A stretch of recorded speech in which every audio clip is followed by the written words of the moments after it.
ஆபத்தை உணராத சிவாவும் சிந்துவும் மாயக்குளத்தை நோக்கி நடந்து கொண்டே அடர்ந்த வனப்பகுதியை அடைந்தார்கள். செல்லும் பாதையில் ஆளுயர புற்கள் முளைத்திருக்க புற்களை தன் வாளால் வெட்டியபடி பாதை அமைத்து கொண்டே சென்றான் சிவா. சிவா, என்ன சிவா, போக போக காடு பேய் வீடு மாதிரி ரொம்ப பயங்கரமாக மாறிட்டே வருது. சீக்கிரம் இந்த இடத்த விட்டு போகணும்.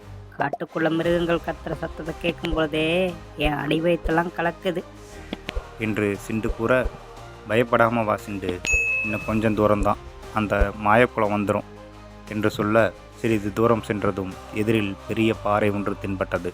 என்ன சிவா, இவ்வளோ பெரிய பாறை இங்கே இருக்கு? அந்த பாறை மேல் ஏறி உணவு அருந்தி விட்டு சிறிது நேரம் ஓய்வெடுத்து விட்டு போகலாமா என்று சிண்டு கேட்க, சிவா, ஏன் சிண்டு, ரொம்ப டயர்டாயிட்ட போல என்று கேட்கும்போதே அந்த பாறை மெல்ல அசைந்தது. என்ன சிவா, அந்த பாறை அசையுது என்று சொல்லிக்கொண்டே பாறையை சிண்டு உற்று நோக்க, நல்லா பாரு சிண்டு, அது பாறை இல்லை, பாறை போல கனமான தோலை கொண்ட விசித்திர காண்ட அமிருகம். ஆமாம், அடங்கொய்யால சிவா, இந்நேரம் பாறைன்னு நினச்சி அந்த பக்கம் போயிருந்தோம், 2 பேரையும் மிதிச்சே கொண்டிருக்கோம். நல்ல வேலை அது நம்மளை பார்க்கல என்று சிண்டு சொன்னான். எதுக்கும் அது கண்ணில் படாமல் அதை தாண்டி போயிடுவோம், அது கூட சண்டை போட நமக்கெல்லாம் நேரம் இல்லை, வா, அது நம்மளை பார்க்கறதுக்கு முன்னாடி இடத்த காலி பண்ணுவோம் என்று சொல்லியபடி சிவாவும் சிண்டுவும் மெதுவாக நடந்து போனார்கள். சற்று தொலைவில் பாலடைந்த கல் மண்டபம் ஒன்று தென்பட்டது. விரைவாக அதனுள் சென்றார்கள் சிவாவும் சிண்டுவும். அதன் உள்ளே ஏராளமான பாம்பு உருவ கற்சிலைகள் இருக்க, கல் மண்டபம் எங்கும் சிலந்தி வலைகளும் செடிகொடிகளுமாக சிதிலமடைந்து இருந்தது. அதனை தாண்டி உள்ளே செல்ல செல்ல உள்ளே 5 தலைகளை கொண்ட பிரம்மாண்டமான நாகசிலை ஒன்று இருந்தது. அதன் அடியில் ஒரு கல்வெட்டு தெரிந்தது. அதில் எழுத்துக்கள் தெளிவில்லாமல் இருக்க, சிவா அதை சுத்தம் செய்து அதில் என்ன எழுதியிருக்கிறது என்று படித்தான். மாயக்கண்ணன் நடனமாடி வசமாக்கிய காளிங்கராயன் மாயக்குளத்தில் வாசம் செய்து கொண்டிருக்கிறான், பாரிஜாத மலரை பாதுகாத்து கொண்டிருக்கிறான் என்ற வாசகம் அதில் தெளிவில்லாமல் தெரிந்தது. அதனை தொடர்ந்திருந்த எழுத்துக்கள் சிதிலமடைந்து படிக்க முடியாதவாறு இருந்தது. என்ன சிவா, என்ன தெரியுது என்று சிண்டு கேட்க, அதுவா, மாயக்குளத்தில் எவனோ காளிங்கன் ஒருத்தன் பாரிஜாத மலரை பாதுகாத்து கொண்டிருக்கிறானா என்று சிவா அலட்சியமாக கூற, என்னது, காளிங்கனா? போச்சு சிவா, நீ நினைக்கிற மாதிரி காளிங்கன்னா மனுஷன் இல்லை, பாம்பு. சாதாரண பாம்பு தானே, பார்த்துக்கலாம் விடு. சிவா, நீ நினைக்கிற மாதிரி அது சாதாரண பாம்பு இல்லை சிவா. ஸ்ரீ கிருஷ்ணரையே எதிர்த்து நின்ன பழங்காலத்து மாயப்பாம்பு. அது எதிர்க்கிறது ரொம்ப கஷ்டம். நீ எப்படித்தான் அதை எதிர்த்து பாரிஜாத மலரை பறிச்சுட்டு வர போறையோ என்று சிண்டு கூற, பார்க்கலாவா என்று சிவா சொல்லியவாறு மாயக்குளத்தை நோக்கி சென்றான். குளத்தில் நீர் சற்று அடர்ந்து பச்சை நிறத்துடன் காணப்பட்டது. குளத்தில் ஏராளமான தாமரை பூ நிறைந்து காணப்பட, குளத்தை சுற்றியுள்ள நிசப்தம் சற்று திகிலாகத்தான் இருந்தது. மனதை தைரியப்படுத்திய சிவா குளத்தில் தனது காலை எடுத்து வைத்தான். காலை எடுத்து வைத்து நொடி குளத்தின் நடுவே தண்ணீர் சலசலத்தது. சற்றே எச்சரிக்கையுடன் அடுத்த காலை குளத்தில் வைத்து தண்ணீரில் இறங்கினான் சிவா. குளம் எங்கும் மயான அமைதி. மெதுவாக நீந்தத் தொடங்கினான் சிவா.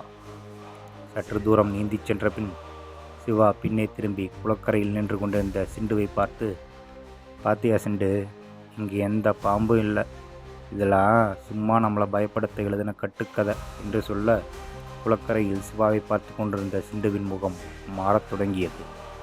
சிவா, பின்னால திரும்பி பாரு சிவா என்று பயந்தபடி சொல்ல, குளத்தில் நீந்தி கொண்டிருந்த சிவா, பின்னாடியா, பின்னாடியன்னு இருக்கு, எப்படி பயப்படுற என்று சொல்லிக்கொண்டே திரும்பிய சிவா முன்னே ஒரு பிரம்மாண்டமான பாம்பு 5 தலைகளுடன் சிவாவை பார்த்து நின்று கொண்டிருந்தது.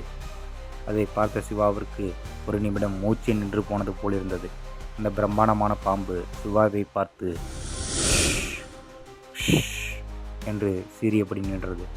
திகிலடைந்து போய் நின்ற சிவா அந்த பாம்பிடமிருந்து தப்பிக்க பின்னால் திரும்பி கரையை நோக்கி நீந்தத் தொடங்கினான்.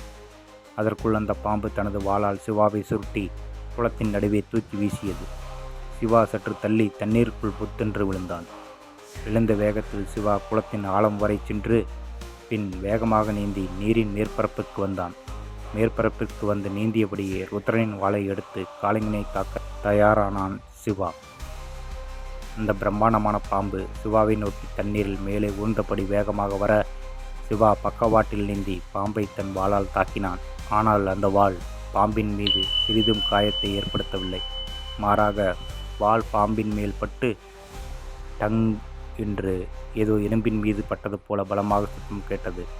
ஆகா, இந்த பாம்புக்கு இவ்வளவு சக்தி இருக்குன்னு தெரியாமல் வந்து மாட்டிக்கிட்டனே என்று நினைத்த சிவா எப்படி இந்த பாம்பை எதிர்ப்பது என்று தெரியாமல் குழம்பினான். மறுபடியும் பாய்ந்து வந்த பிரம்மாண்டமான பாம்பு சிவாவை தன் வாளால் பலமாக தாக்கியது. பாம்பின் தாக்குதல் சிவாவின் தங்க கவசத்தையே சற்று சேதப்படுத்தியது. சிவாவின் முதுகில் சம்மட்டி வைத்து அடித்தது போன்ற வலி ஏற்பட்டது. பாம்பை எதிர்ப்பது தன் சாவிற்கு தானே வழி தேடிக் கொள்வதைப் போல என்று உணர்ந்த சிவா பாம்பிடமிருந்து தப்பிப்பதுதான் ஒரே வழி என்று உணர்ந்து தன் வேக சக்தியை இயக்கினான். கண்ணிமைக்கும் நேரத்தில் பாம்பின் கண்ணிலிருந்து சட்டென்று மறைந்தது போல தண்ணீரின் மேலே தன் வேக சக்தியை பயன்படுத்தி வேகமாக ஓடத் தொடங்கினான் சிவா. சுற்றும் முற்றும் பார்த்த பிரம்மாண்டமான பாம்பு தூரத்தில் தண்ணீரின் மேலே பாரிஜாத மரத்தை நோக்கி ஓடிக்கொண்டிருந்த சிவாவை நோக்கி பாய்ந்தது. தன் முழு சக்தியையும் பயன்படுத்தி தண்ணீரின் மேலே ஓடிச் சென்ற சிவா குளத்தின் நடுவே இருந்த தீவு போன்ற பகுதிக்கு வந்தடைந்து பாரிஜாத மரத்தை நோக்கி வேகமாக ஓடிச் சென்றான். ஓடிய வேகத்தில் பாரிஜாத மரத்தின் மேலே ஏறி சென்று 3 பாரிஜாத மலரை பறித்தான் சிவா. அதற்குள் பிரம்மாண்டமான பாம்பு தீவை அடைந்து பாரிஜாத மரத்தின் அடியே வந்து மரத்தின் கீழே இறங்கிய சிவாவை குத்த பாய்ந்தது. சிவா சற்றே பயந்து தன் தலைமேலே கையை வைத்து மறைத்து மண்டியிட்டு தரையில் அமர்ந்து தன் சாவை நினைத்து கண்ணை மூடி கடவுளை வேண்டினான். என் சாவு நிச்சயம் என்று எண்ணிக்கொண்டிருந்த சிவா இன்னும் பாம்பு தன்னை தாக்கவில்லை என்று உணர்ந்து மேலே பாம்பை நோக்கி பார்க்க அந்த பிரம்மாண்டமான பாம்பு ஒரு மயக்க நிலையில் மந்திர சக்திக்கு கட்டுப்பட்டதைப் போல உடலை வட்ட வடிவில் சுருட்டி தலையை உயர்த்தி பார்த்தபடி நின்று கொண்டிருந்தது. அதன் கண்களில் சற்று முன்பிருந்த கோபம் இல்லை, மாறாக போதையில் இருப்பதைப் போல ஒருவித கிறக்கத்தில் நின்று கொண்டிருந்தது அந்த பாம்பு. என்ன ஆச்சு என்று புரியாமல் பார்த்திருந்த சிவா தன் கையை அசைக்க தன் கையை அசைவிற்கேற்ப அந்த பிரம்மாண்டமான பாம்பு தன் தலைகளை அசைத்தது. சிவாவுக்கு சற்றே புரிந்தது. பாரிஜாத மலரின் வாசனை அந்த பிரம்மாண்டமான பாம்பை மயக்கி இருக்கிறது என்று உணர்ந்த சிவா மெதுவாக அந்த பாம்பை தொட்டான். பாம்பு மயக்க நிலையில் இருந்தாலும் அவன் கைகள் பாம்பை தொடும்போது சற்று பயத்தில் நடுங்கியது. ஆனால் பாம்பு சிவாவுக்கு கட்டுப்பட்ட விலங்கைப் போல அவன் கைகளில் தனது உடலை உரசியது. பயம் தெளிந்து பிரம்மாண்டமான பாம்பை தடவி கொடுத்த சிவாவின் முன் சுருண்டு படுத்தது பாம்பு. தன் கட்டுப்பாட்டில் பாம்பு வந்ததை உணர்ந்த சிவா பாம்பை கடந்து குளக்கரையை நோக்கி தண்ணீரில் இறங்கி நீந்தத் தொடங்கினான். பாம்பும் ஒரு செல்லப்பிராணியைப் போல அவனை தொடர்ந்து நீந்தி வந்தது. குளக்கரைக்கு அருகில் நீந்தியபடி வந்து கொண்டிருந்த சிவாவின் பின் தண்ணீர் வேகமாக சலசலத்தது. சிவா சட்டென்று திரும்பியதும் தண்ணீர் பழையபடி சாதாரண நிலைக்கு திரும்ப தூரத்தில் பிரம்மாண்டமான பாம்பு நீந்தியபடி சிவாவை நோக்கி வந்து கொண்டிருந்தது.